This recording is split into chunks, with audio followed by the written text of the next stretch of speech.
Всем огромный привет! Многие из вас хотят шить сарафан. Ну и прежде чем приступить к этому, я решил посмотреть, что есть в моих зарисовках. Вот на первой странице своего эскизника вот нашла вот такой вот сарафанчик. Ну, тут несколько разных вариантов. Если, например, у вас все-таки более плотная фигура, мне кажется, можно сделать вот этот центр более светлым, а бока черными или какими-то темно-синими, и тогда, конечно же, будет вся фигурка вытягиваться просто по струночке. Будет здорово.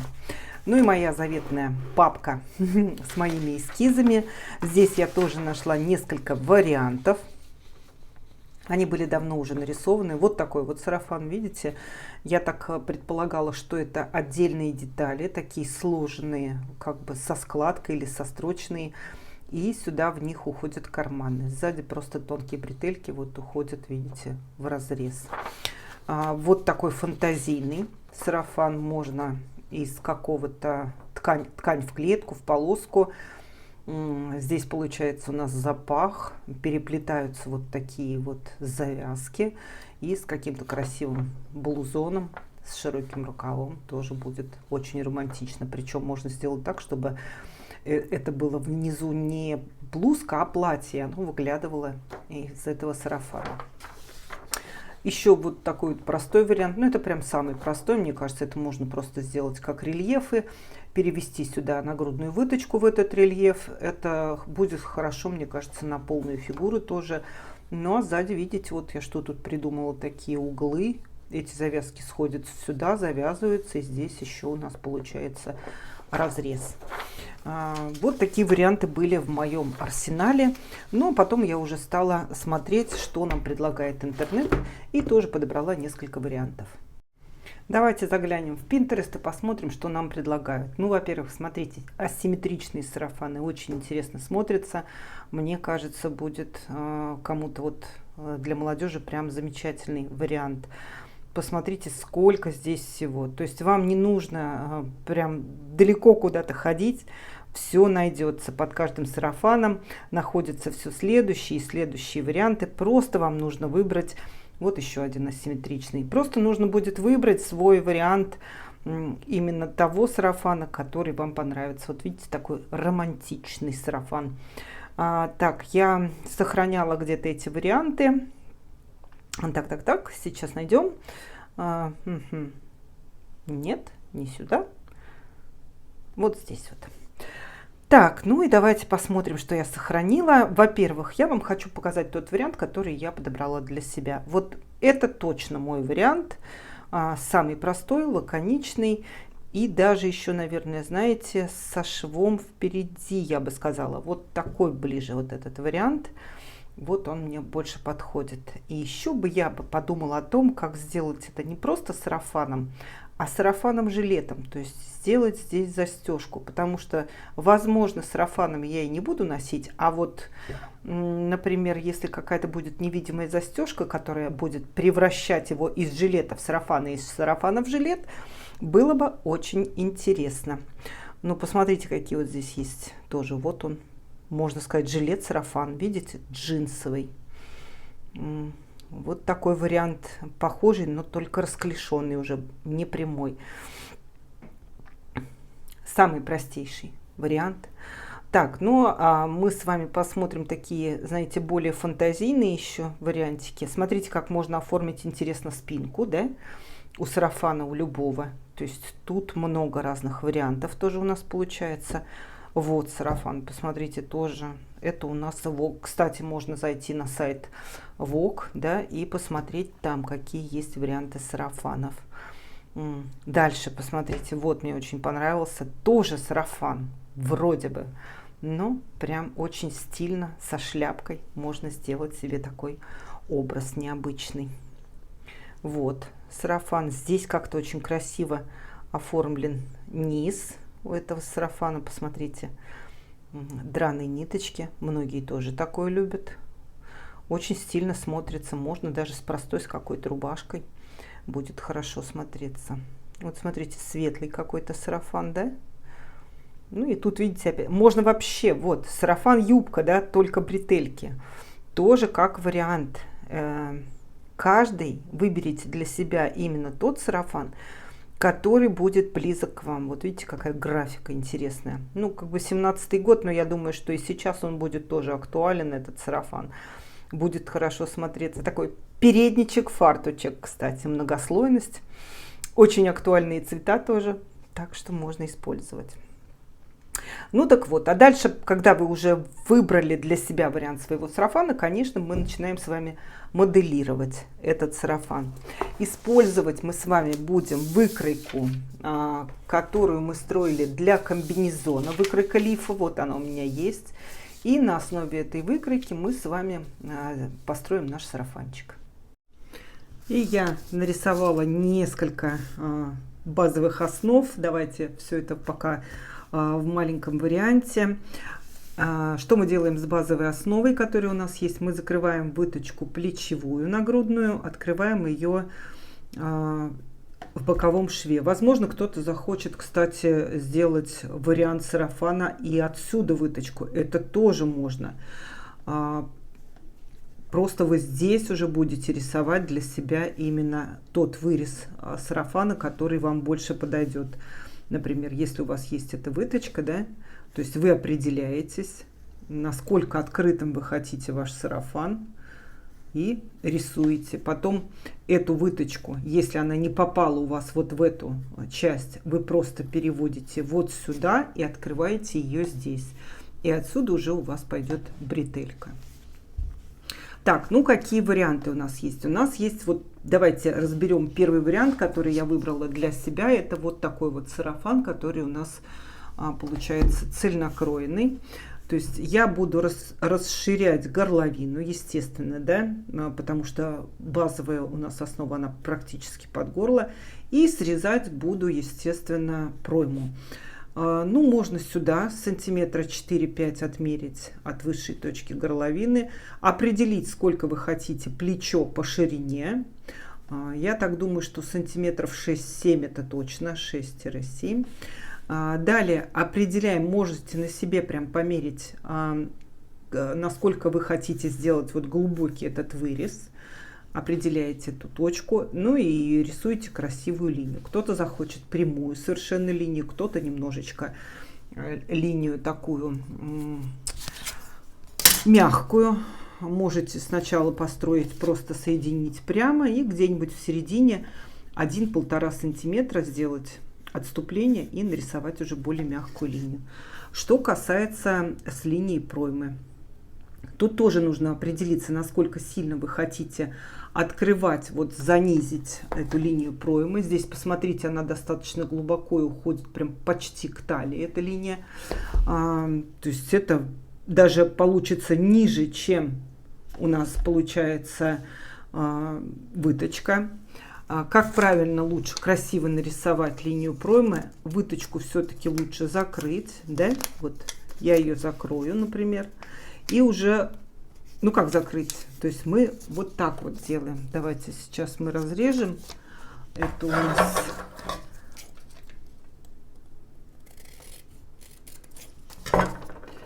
вот так вот пока закроем. Нарисуем эту нашу новую линию проймы. Вот так. То есть вот она у нас будет.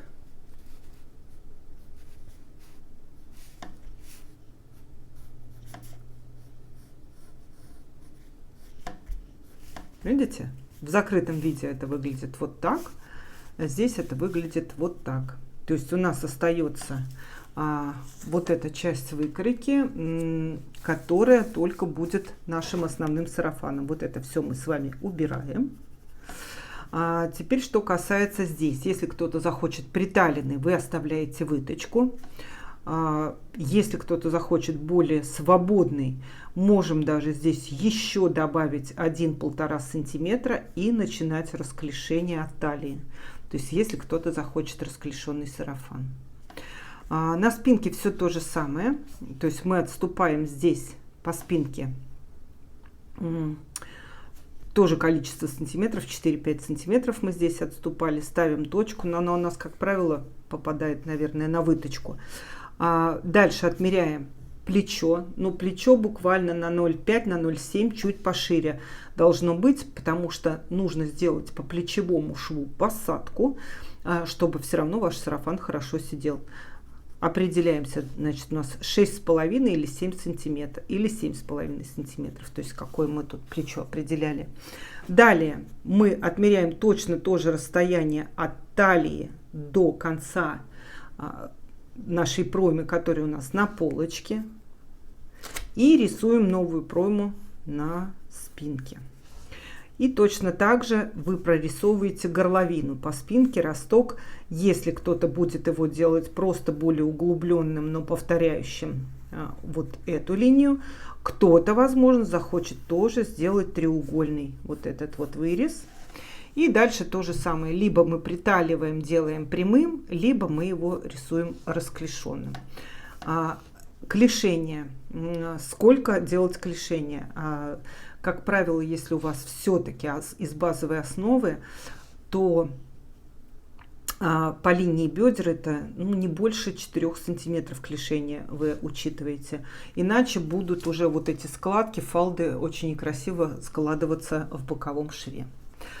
Так, следующий вариант. Следующий вариант у нас, давайте мы рассмотрим на бретелях. Например, если кто-то захочет такой, знаете, в бельевом все-таки стиле сарафан, вы должны от основания шеи отмерить то расстояние, на котором вы хотите, чтобы ваш сарафан начинался. То есть вот этот верхний угол.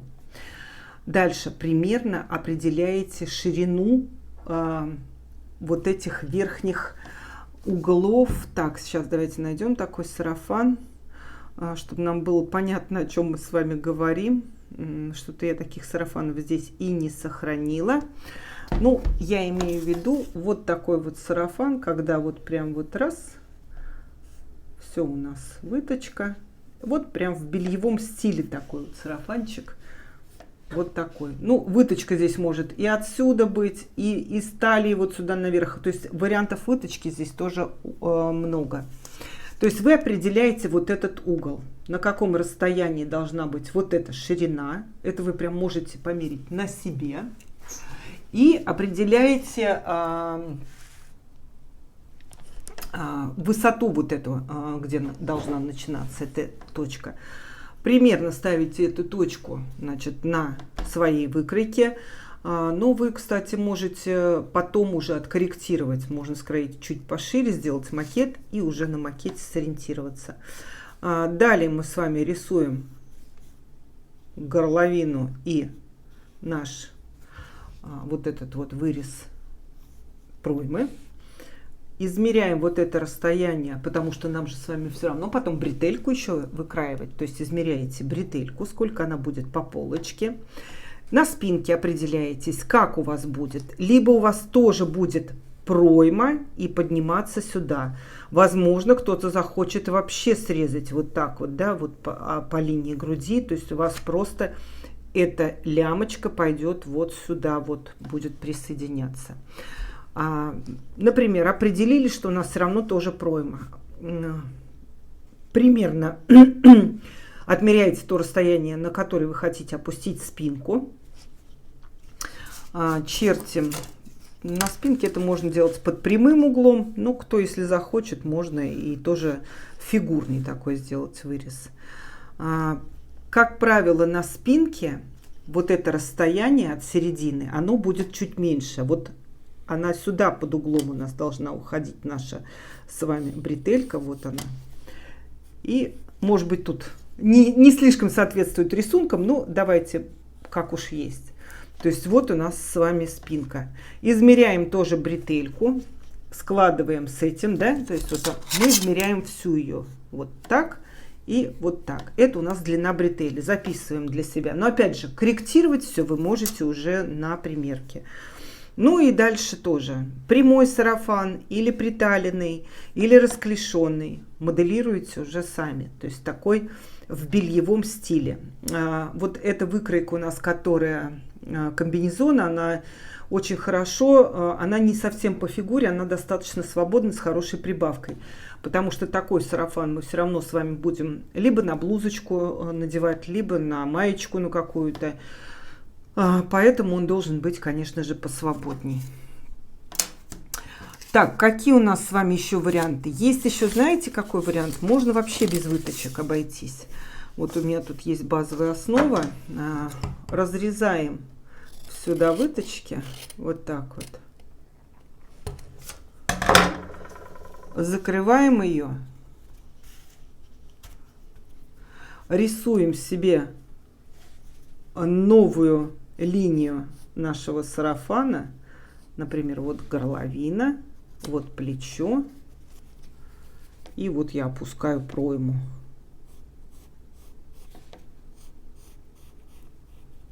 Все. А дальше у нас никаких выточек нам не нужно. Мы просто обводим нашу выкройку.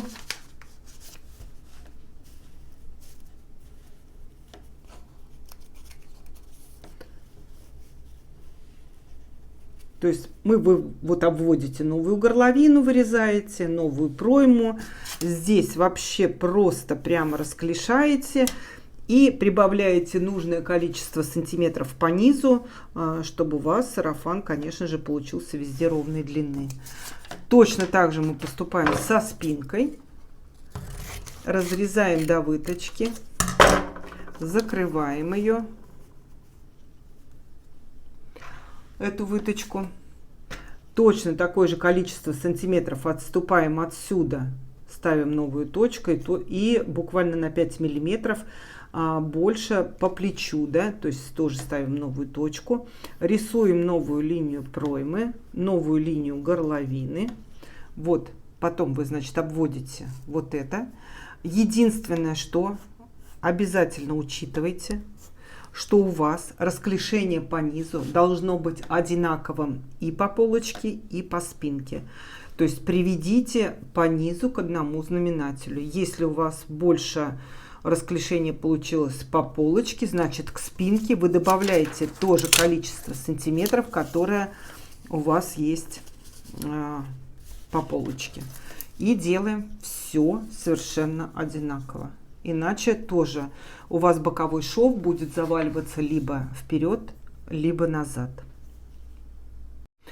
Ну а после того, когда вы определились, какой это будет сарафан, вы подыскиваете ту ткань, которая, на ваш взгляд, более подходит к данной модели.